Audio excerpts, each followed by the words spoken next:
అదే కీర్తనకారుడికి అనిపించింది. కానీ యెహోవా దేవుని పరిశుద్ధ స్థలంలో వాళ్ళ అంతాన్ని గురించి ధ్యానించినప్పుడు మెలకు వచ్చేసింది. కళ్ళు తెరవబడ్డాయి. అర్థమైపోయింది. ఏమర్థమైంది అంటే,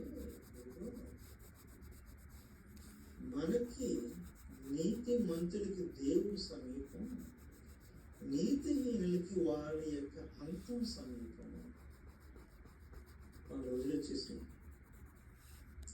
అప్పుడు వరకునేమో చిన్న కాలు జారినట్టు అనిపించింది. తర్వాత అర్థమైంది, జారుతున్న కాలు తినకాలు కాదు, వాళ్ళ యొక్క కాలు.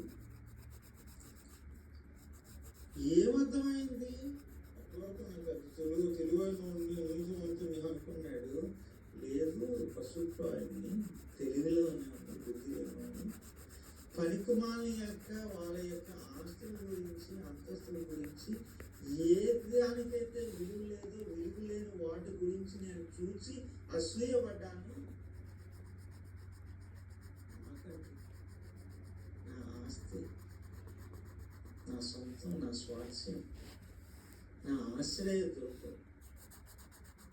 పనికిమాలిన పైసలు కాదు, ఉండని, ఎప్పుడు ఉండని ఆ యొక్క అధికారం కాదు, ఆస్తులు కాదు, అంతస్తులు కాదు, నా స్వాస్థ్యము, నా ఆశ్రయవర్గము, నా దైవమే, ఆ దైవమే అని అర్థమైంది. ఏంటంటే, ఎప్పుడు ఎల్లప్పుడూ నేను నా దైవంతో ఉంటాను. అర్థమైంది ఏంటి అంటే, ఆయన నా చెయ్యిని పట్టుకొని నడిపిస్తాడు. కాలు జారే అవకాశం లేదు. కాలు జారనివ్వడు, తడనివ్వడు. వాళ్ళేమో నాశనం అయిపోతుంటే నన్ను నాశనం కాదు, దగ్గరుండి చెయ్యి పట్టుకుని నడిపిస్తాడు. అర్థమైంది. ఏమర్థమైంది అంటే, ఆకాశంలో కానీ భూమి మీద కానీ నాకు ఏం వద్దు, ఇంకెవరు వద్దు.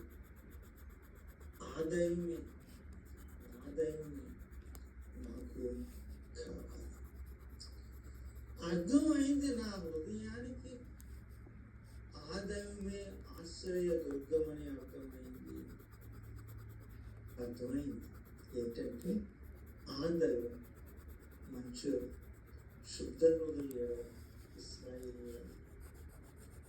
అర్థమైంది ఏంటంటే, ఆ దేవుని యొక్క ప్రేమ, ఆ దేవుని యొక్క సమీపం, ఆ దేవుని యొక్క సన్నిధి, ఆ దేవుని నీడ దీవెన కాదు, ధన్య కాదు, మంచిది. ఆ నీడలో ఉంటే చాలు అని అర్థమైంది. ఆ రోజు ఆసాపుకి అర్థమైంది. ఈరోజు మనకు అర్థమైందా? చుట్టూరు చూసి వయసులోని అన్ని విధాలుగా సంపాదిస్తున్నాం. బుద్ధిహీనుల్ని, భ్రష్టుల్ని, దుస్తుల్ని చూసి ఏంటి ఎలా ఎప్పుడు వెళ్ళిపోతున్నారు అంటున్నారు.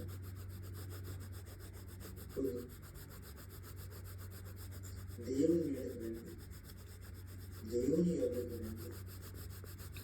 ఆస్తులు, అంతస్తులు కాదు, వాళ్ళ అర్థాన్ని చూడండి. మన గమ్యం కనబడుతుంది. మన దైవమే మన గమ్యం. రండి, దేవుని యొక్క సమీపానికి వచ్చి